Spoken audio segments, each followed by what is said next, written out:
사시사철 푸르른 야자수처럼 갈보리 십자가에 뜨거운 사랑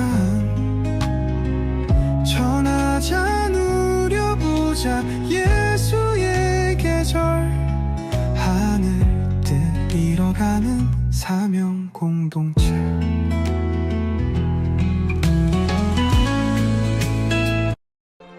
여호사밧이 몸을 굽혀 얼굴을 땅에 대니 온 유다와 예루살렘 주민들도 여호와 앞에 엎드려 여호와께 경배하고 그핫 자손과 고라 자손에게 속한 레위 사람들은 서서 심히 큰 소리로 이스라엘 하나님 여호와를 찬송하니라.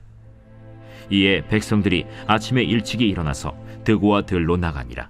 나갈 때 여호사밧이 서서 이르되 유다와 예루살렘 주민들아, 내 말을 들을지어다. 너희는 너희 하나님 여호와를 신뢰하라. 그리하면 견고히 서리라. 그의 선지자들을 신뢰하라. 그리하면 형통하리라. 하고 백성과 더불어 의논하고 노래하는 자들을 택하여 거룩한 예복을 입히고 군대 앞에서 행진하며 여호와를 찬송하여 이르기를 여호와께 감사하세. 그의 인자하심이 영원하도다. 그 노래와 찬송이 시작될 때 여호와께서 복병을 두어 유다를 치러 온 암몬 자손과 모압과 세일산 주민들을 치게 하심으로 그들이 패하였으니 곧 암몬과 모압 자손이 일어나 세일산 주민들을 쳐서 진멸하고 세일 주민들을 멸한 후에는 그들이 서로 쳐 죽였더라. 유다 사람이 들망대에 이르러 그 무리를 본즉 땅에 엎드러진 시체들 뿐이요 한 사람도 피한 자가 없는지라. 여호사밧과 그의 백성이 가서 적군의 물건을 탈취할새 본즉 그 가운데 재물과 의복과 보물이 많이 있으므로 각기 탈취하는데 그 물건이 너무 많아 능히 가져갈 수 없을 만큼 많으므로 사흘 동안에 거두어들이고 넷째 날에 무리가 브라가 골짜기에 모여서 거기서 여호와를 송축한지라. 그러므로 오늘날까지 그곳을 브라가 골짜기라 일컫더라. 유다와 예루살렘 모든 사람이 다시 여호사밧을 선두로 하여 즐겁게 예루살렘으로 돌아왔으니 이는 여호와께서 그들이 그 적군을 이김으로써 즐거워하게 하셨습니다. 그들이 비파와 수금과 나팔을 합주하고 예루살렘에 이르러 여호와의 전에 나아가니라. 이방 모든 나라가 여호와께서 이스라엘의 적군을 치셨다 함을 듣고 하나님을 두려워하므로 여호사밧의 나라가 태평하였으니 이는 그의 하나님이 사방에서 그들에게 평강을 주셨음이더라. 샬롬, 반갑습니다. 오늘은 우리의 눈은 그분께로 향합니다 라는 제목으로 함께 하나님의 말씀 나누겠습니다. 사랑하는 여러분, 삶을 살다 보면 우리가 아무것도 할 수 없는 무능력한 존재라는 것을 마주할 때가 많습니다. 오늘 말씀은 유다 백성이 큰 위기 앞에서 어떤 태도를 취했는지 보여줍니다.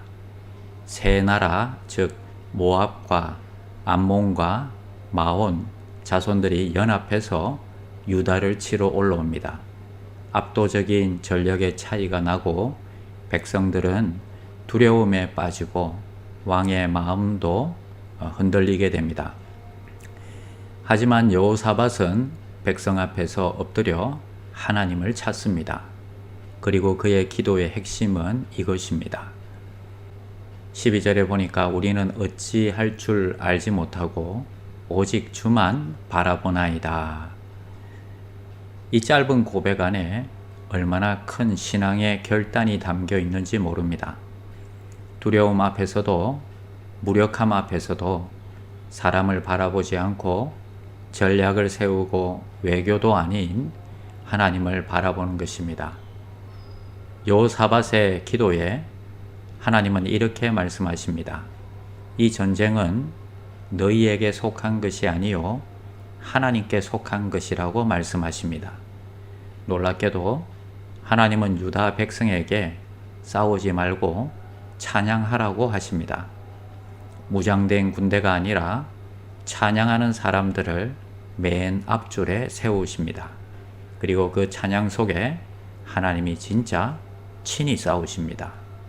본문은 이렇게 말합니다. 22절, 그 노래와 찬송이 시작될 때에 여호와께서 복병을 두어 유다를 치러 온 암몬 자손과 모압과 세일산 주민들을 치게 하심으로 그들이 패하였으니. 사랑하는 여러분, 절망 속에도 방법이 없어 보일 때도 주님을 바라보는 눈이 있으면 찬양이 나옵니다. 그 찬양 가운데 하나님은 움직이십니다. 우리가 싸우기도 전에 하나님이 일하시는 것입니다. 혹시 지금 여러분 가운데 감당할 수 없는 싸움 앞에 계신 분이 계십니까? 어찌할 바를 모를 때 우리 눈이 주님께로 향할 때 기적은 시작되는 것입니다.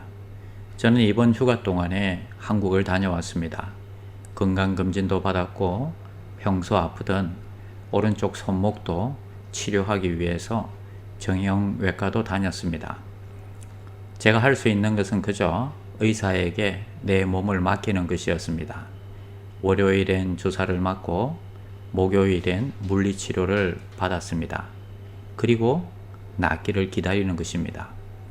물리치료를 받으면서 누워 있으니까 내 주위에 수많은 환자들이 있다는 것을 깨달았습니다. 참으로 많은 사람들이 몸이 아파서 고생을 하는구나 생각했습니다. 우리 교인 가운데도 가까운 가족이 교통사고로 위독한 분이 계십니다. 정말 아무것도 할 수 없고 기도밖에는 할 수 있는 것이 없습니다. 그때 내 속에서 작은 찬송가 소리가 흘러나옵니다. 주님, 우리는 하나님의 뜻을 모르지만 이 자매가 낫기를 원합니다. 그러나 그리 아니하실지라도 이 일로 주님이 영광을 받으시기를 바랍니다. 우리의 삶의 상황은 참 쉽게 바뀌지 않습니다. 우리가 살아가다 보면 싸워야 할 것들이 많습니다. 때로는 가족의 문제, 때로는 질병, 때로는 내면의 외로움. 하지만 가장 중요한 싸움은 우리가 싸우는 것이 아닙니다. 우리가 주님을 바라볼 때 주님께서 우리를 대신해서 싸우시는 것입니다. 가장 깊은 절망 가운데도 찬송할 수 있는 이유는 우리가 그분을 신뢰하기 때문입니다. 오늘도 내 삶의 무게로 넘어지지 않고 하나님이 도우시는 하루가 되도록 기도하며 나갑시다. 식상한 이야기지만 진정한 예배와 기도는 적들을 물리치는 가장 강력한 무기가 됩니다.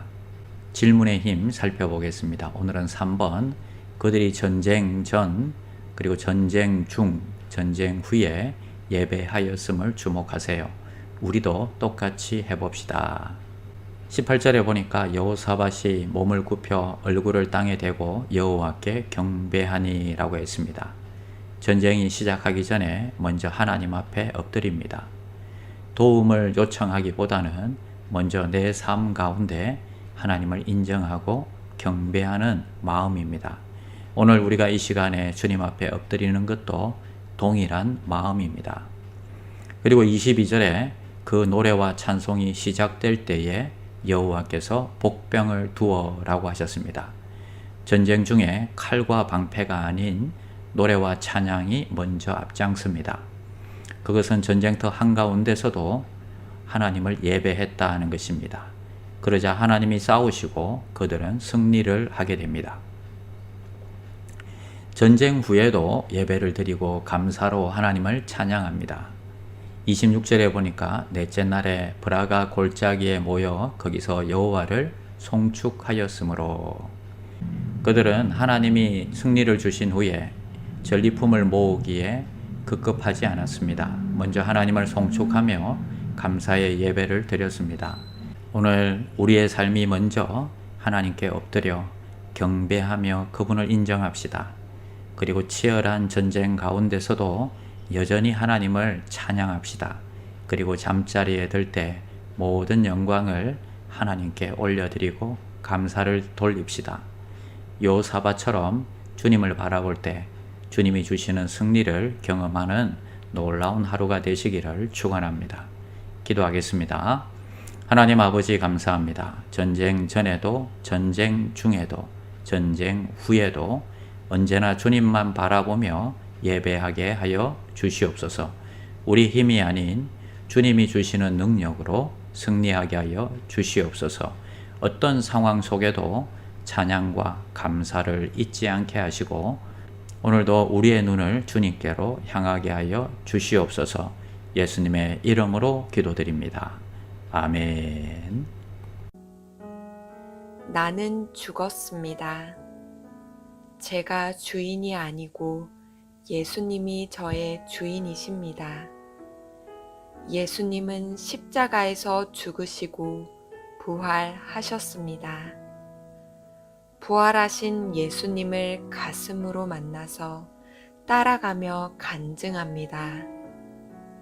사랑하는 가족과 함께 영광스러운 승리를 노래합니다.